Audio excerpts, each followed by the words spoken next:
Ma ogtahay wakhtiga laga joogo tan iyo markii la abuuray Nebi Aadam?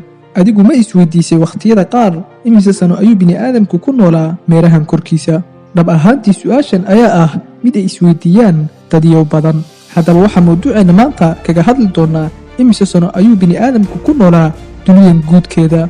Ka hor intaynaan gudagelin mawduuceena, fadlan si aad u hesho macluumaad fara badan, like saar page-kan, siina share gara fiidiyowga oo like saar, nooguna reeb fikirkaaga qaybta hoose ee faallooyinka.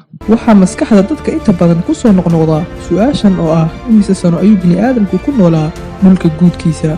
Sida aynu wada ognahay ayna inoo sheegtay diinta Islaamku, dhulku waa uu jira ka hor abuuritaanka Aadam.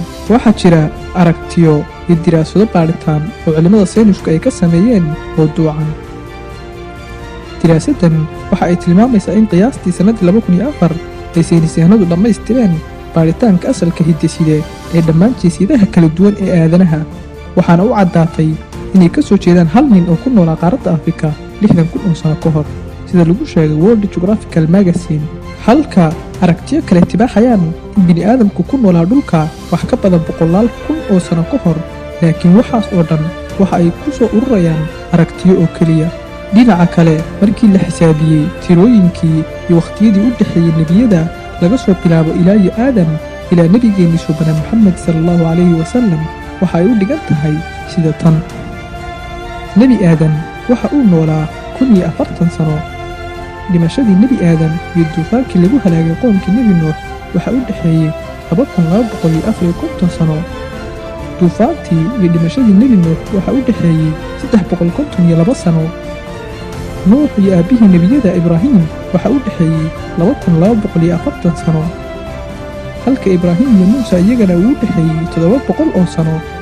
Muuse iyo Daa'uud waxa u dhexeeyey 500 oo sano.